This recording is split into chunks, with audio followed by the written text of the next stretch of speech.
সেজদায় আমরা যত ছোট হই এর চেয়ে ছোট আর হওয়া যায় না। সেজদায় আমরা যতটা বিনয়ী হই একটা মানুষ এর চেয়ে বিনয়ী আর হতে পারে না। এই তো নামাজ শুরু করলাম, আল্লাহু আকবার, এরপর রুকুতে জাস্ট বো ডাউন আর হেড, মাথা একটু ঝুঁকালাম, আর সেজদায় একেবারে মাথাটারে মাটিতে মিলিয়ে দিলাম।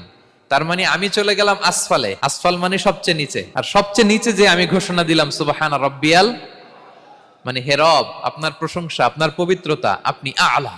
আল্লাহ, আমি আর নিজেকে এর চেয়ে তুচ্ছ করতে জানি না, এর চেয়ে ছোট আর করতে পারি না। আমি আমার নিজেকে উজাড় করে দিলাম, সবচেয়ে ছোট, তুচ্ছ, নগণ্য করে আপনার সামনে উপস্থাপন করে আমি ঘোষণা দিচ্ছি সুবহানা রাব্বিয়াল আলা। পবিত্রতা সেই রবের যিনি আলা, সর্বোচ্চে। সুবহানাল্লাহ পড়ে। তাহলে সিগনিফিকেন্সটা বুঝতে পারছেন কেন বিষ্ণু ইসলাম এটা পড়তেন সুবহানা রাব্বিয়াল আলা? কারণ আমি থাকি সবচেয়ে আসফালে, নিচে, আর তখন আমি ঘোষণা দেই glory be to Allah the most high, the most high, the most high আলা। আল্লাহ, আমি একেবারে নিচে কিন্তু তুমি হচ্ছে আলা।